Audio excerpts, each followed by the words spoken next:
who is involved with the organizational side of tennis. I appreciate you and I admire what you do, and I am greatly indebted to you for rejuvenating and prolonging my tennis participation. I want you all to know that this award and this evening is one of the highlights of my life. I will cherish it and you, all the people who have shared my experiences. I should say a little bit about who I am and how I got to this point. This is especially challenging for me because I grew up believing actions speak louder than words, that everything that was truly meaningful between people was understood and need not be said. Nonetheless, I find myself in a position where I must expose some of my inner self.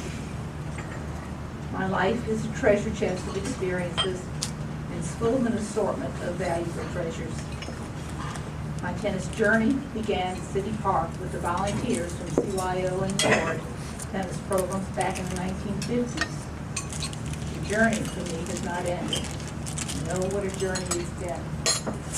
From my first coach, Emmett Correa, through the long line of doubles partners and friends, Susan Johnson, Harriet Nelson, and Coach Charbonnet, and continuing with my league teammates and my Southern Cup team members, Diane Simpson and Jan Pearson. Good things in tennis just fell into my lap. Let me give you a little peek into my prized experience. Now I'm going back to a long time ago, back in the 1960s. Through having watched the Sugar Bowl tennis tournament and watching Tulane tennis, I had a taste of what the best competition was. I was still in junior tennis, but participating in some of the major tennis, adult tennis tournaments. I had a crush on anyone or anything associated with big-time tennis. The grass courts were the big-time tennis events. For me, to go see the national doubles held at the Longwood Cricket Club in Boston, or the U.S. Open held at Forest Hills in New York were part of my grandest wishes. Now you must keep in mind that I prize the journey as much or more than the outcome of these experiences I've had. Let me set the scene. It was towards the end of the summer. I was in Philadelphia where I had just finished participating in 2 weeks of competition in the junior national intersectional matches at the Germantown Cricket Club and the national 18 and under grass court. No, it's Philadelphia. Come on. Here. 18 under grass court in Philadelphia.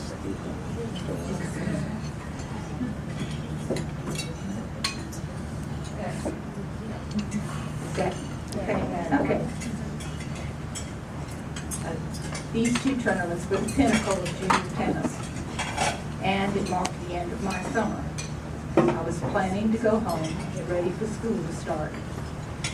I was at the end of my traveler's checks, but had enough money left to buy the airplane ticket home. In 3 weeks, the U.S. Open would take place, and I would be watching it on the snowy black and white TV set over the Labor Day weekend. While in Philadelphia and packing, I got a phone call from Bobby Pyatt, then the president of Southern Tennis. He invited me to fill the spot in the U.S. Open, which was held for the top-ranking Southerner. Almost simultaneously, Charlie Swanson, pro from the Agawam Hunt Club in Rhode Island, asked me to play doubles with his daughter at the Longwood Cricket Club, which was the week before Forest Hills. His proposal was that I could stay with their family for 2 weeks, train on grass, and play at Longwood.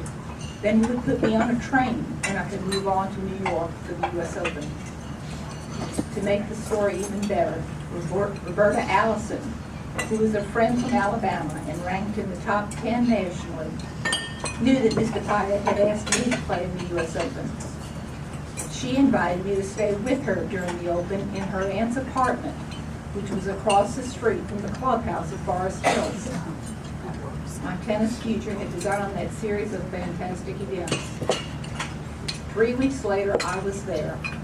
I had reached my Shangri-La.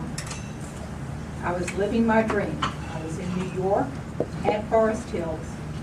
From my bedroom window, I could see the U.S. Open.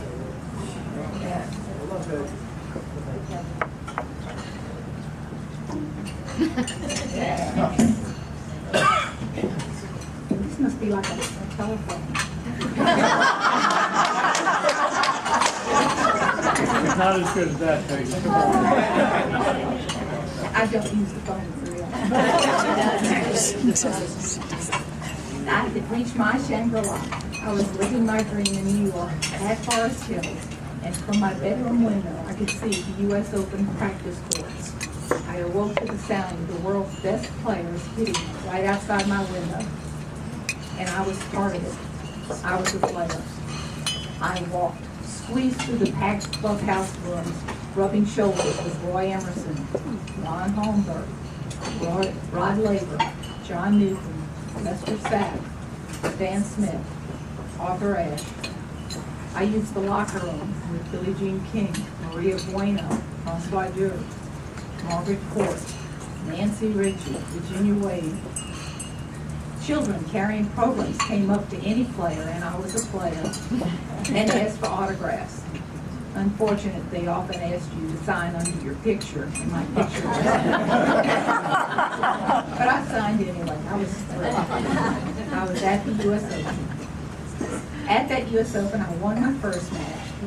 In the second round, I lost to Elizabeth Sharkey, the number 2 in Great Britain at the time, behind Christine Truman.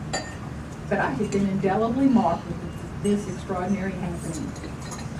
In the 7 years that followed, I was chosen to play or captain the National Junior Whiteman Cup squad. I played in the U.S. Open for 4 of those years. My biggest moment was being presented the award for the National Junior Whiteman Cup Player of the Year in 1965 on Stadium Court in the U.S. Open. That was a whirlwind dream experience which lasted from the age of 15 until I was 24. Although there's a large time gap between my U.S. Open play and present day, there's never been a lull in my tennis experiences. I've always had in my head Coach Perret saying, keep your eye on the ball, squeeze the racket angle, take little steps. This is a game of errors. I've had doubles partners revive and revitalize me along the way, like Susan, Harriet, and Nicole.